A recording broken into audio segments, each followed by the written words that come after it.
कुछ देर बाद Shannon office पहुंच गया। जैसे ही वो अंदर घुसा, एम्प्लॉइज तुरंत सीधे हो गए। President chain, good afternoon president chain. Side से देख रही शाओले थोड़ी हैरान रह गई। यार, जब ये बंदा सीरियस मोड में होता है तो वाकई काफी हैंडसम लगता है। लॉन्ग जिनान भी लगभग वही सोच रही थी। ये बंदा सच में काफी अट्रैक्टिव है। हर कदम के साथ शेनॉन के अंदर एक नेचुरल कॉन्फिडेंस निकल रहा था। एम्प्लॉइज भी उससे देखकर रिस्पेक्ट से भर जा रहे थे।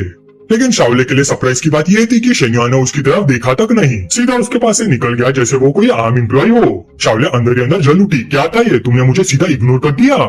कॉन्फ्रेंस रूम के अंदर मैनेजमेंट टीम पहले से बैठी हुई थी। शेनॉन अपनी सीट पर बैठा और सीधा मुद्दे पर आ गया। सीधी बात करते हैं, मुझे उन 4 योगा स्टूडियोज की करंट सिचुएशन बताओ और जो प्रॉब्लम्स है उन्हें छुपाना मत। एक औरत खड़ी हुई। बॉस, अकाउंट्स क्लीन है, कोई बड़ी डेप्थ नहीं है, कैश फ्लो थोड़ा टाइट है, लेकिन ऑर्डर स्टेबल आ रहे हैं, कंपनी को चलाने में कोई दिक्कत नहीं होगी।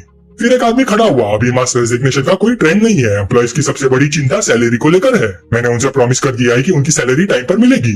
फिर उसने टोंगवेन की तरफ इशारा किया। ये टोंगवेन है जिनफू योगा की मैनेजर। चारों स्टूडियोज के पास स्टेबल कस्टमर बेस है, लेकिन नए क्लाइंट्स अट्रैक्ट करने की एबिलिटी लगभग 0 है। एरिया में बहुत ज्यादा कंपटीशन है, हर तरफ योगा स्टूडियोज ही योगा स्टूडियोज है। कंपटीशन काफी ब्रूटल है। स्टूडियोज का ओवरऑल एटमोस्फियर भी ज्यादा अच्छा नहीं है, एम्प्लॉइज का मोरल काफी लो है।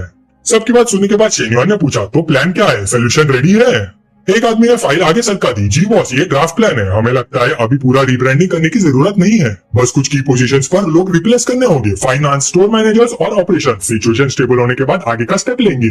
शेन्युआन ने फाइल उठाकर ध्यान से देखने लगा। अंदर ही अंदर उसने सोचा, लगता है ये लोग वाकई अपनी सैलरी डिजर्व करते हैं, प्लान काफी सॉलिड है, कोई बड़ी गलती नजर नहीं आ रही।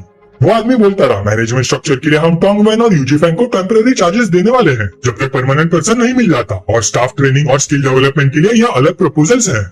शेन्युआन ने फाइल बंद कर दी। ओवरऑल ठीक लग रहा है, मुझे प्रोसेस में ज्यादा इंटरेस्ट नहीं है, मुझे रिजल्ट चाहिए। फिलहाल इसी प्लान पर काम करो, डिटेल्स बाद में डिस्कस करेंगे, अगर और कुछ नहीं है तो मीटिंग खत्म। ये सुनते एग्जीक्यूटिव्स ने चैन की सांस ली। बॉस चैन का प्रेशर वाकई अलग लेवल का है। ड्रामा या एक्सक्यूजेस उसे पसंद नहीं, लेकिन अगर तुम्हारे पास फैक्ट्स और सोल्यूशन हो तो वो बिना वजह डांटता भी नहीं। स्ट्रिक्ट जरूर है, लेकिन कंपनी का आउटपुट पहले से काफी बेटर हो गया है। मीटिंग के बाद शेन्युआन ने फुइंगजू को बुलाया। कोई नई अपडेट है जो मुझे पता होनी चाहिए? फुइंगजू थोड़ी परेशान लग रही थी। 2 बातें हैं बॉस। शेन्युआन ने कुर्सी पर पीछे होते हुए कहा, बोलो। फुइंगजी धीरे से बोली, पहली बात, ऑफिस के लोग आपके बारे में गॉसिप कर रहे हैं। सब कह रहे हैं कि आप बहुत बड़े प्लेबॉय हो और इतनी सारी लड़कियों के साथ रहकर आपकी किडनी खराब हो गई है। शेन्युआन जोर से हंस पड़ा। अच्छा, तो तुमने उन्हें क्या जवाब दिया?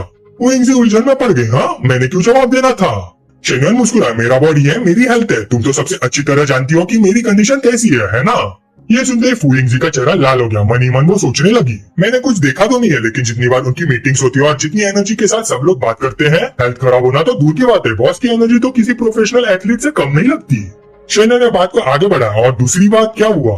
फुइंगजी ने रिपोर्ट दी। लंच ब्रेक के दौरान एक छोटा सा इंसिडेंट हुआ। जब लू मैंगलो आपके ऑफिस में थी तब शाओले अंदर आ गई। बस इतना समझ लीजिए कि मुलाकात ज्यादा फ्रेंडली नहीं थी।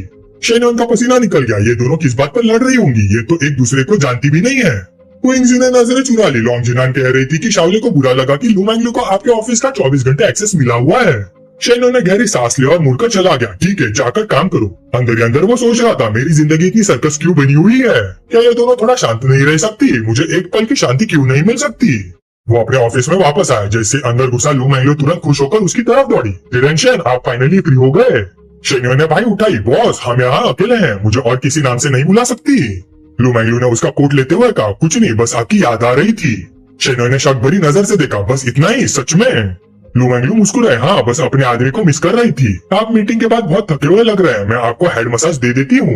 ये कहकर वो जाकर पर्दे बंद करने लगी। शेन्युआन ने हैरानी से पूछा, हेड मसाज? तो पर्दा क्यों बंद कर रही हो? लोग कुछ और ही सोचेंगे। लू मैंगलो पलट कर मुस्कुराई। मुझे पता है, लेकिन मैं सिर्फ हेड मसाज की बात नहीं कर रही थी।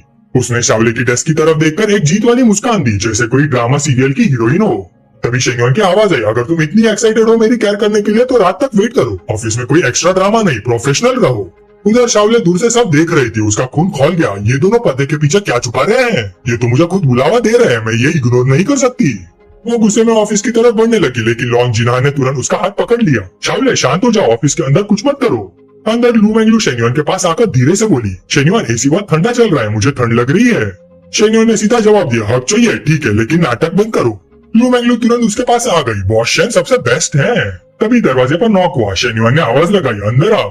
दरवाजा खुला और शाओले अंदर आ गई। उसका चेहरा देखकर लग रहा था जैसे किसी से लड़ाई करने आई हो। लू मैंगलो ने शांत रहकर पूछा, फिर तुम, अब क्या हुआ? शाओले ने खुद को संभालते हुए कहा, मुझे आने के लिए किसी वजह की जरूरत नहीं है। जैसे ही लू मैंगलो यहाँ से जाएगी उसके बाद मेरा टर्न होगी।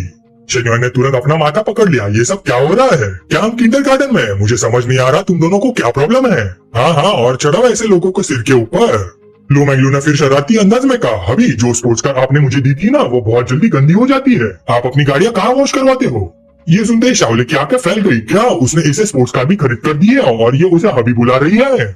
उसका मूड और खराब हो गया। वो तुरंत शेन्युआन के पास आई। शेन्युआन, मैं ड्राइविंग लाइसेंस कब बनवा सकती हूँ? 20 साल की एज ठीक है ना, या फिर अभी मैं बहुत छोटी हूँ? लू मैंगलू अंदर ही अंदर सोचने लगी। इसे ये भी नहीं पता कि ड्राइविंग लाइसेंस 18 साल में बन सकता है। ये अपनी यंग एज फ्लॉन्ट कर रही है क्या? फिर उसने जवाब में कहा, अभी मैं घर में कुछ रेनोवेशन करवाने का सोच रही हूँ, कोई सजेशंस? शाओले का चेहरा और भी उतर गया। घर भी? उसने इसे घर भी दे दिया? शेन्युआन कुछ बोलता उससे पहले ही शाओले फिर से नाटक करने लगी। आखिर शेन्युआन का सबर टूट गया। उसने जोर से डेस्क पर हाथ मारा। बस तुम दोनों का बहुत हो गया, दोनों इधर आओ। दोनों को थोड़ी डिसिप्लिन की जरूरत है। तुम दोनों यहाँ आओ और अपने मास्टर के सामने अपना पिछवाड़ा करो।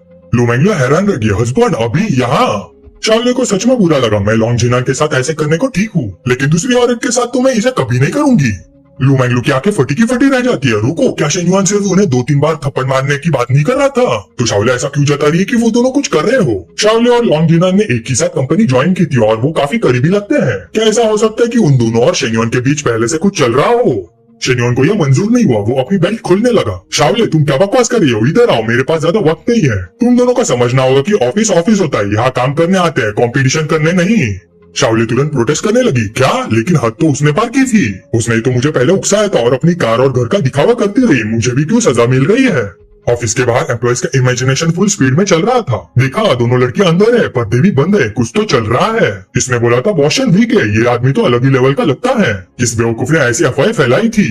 उधर फोइंग सब कुछ देखकर बिल्कुल थक चुकी थी। उसके पास इतनी एनर्जी ही नहीं बची थी कि इस केओस में इन्वॉल्व हो। और लॉन्गजिनान, वो तो चुपचाप खड़ी सोच रही थी। ये कंपनी सच में नॉर्मल नहीं है।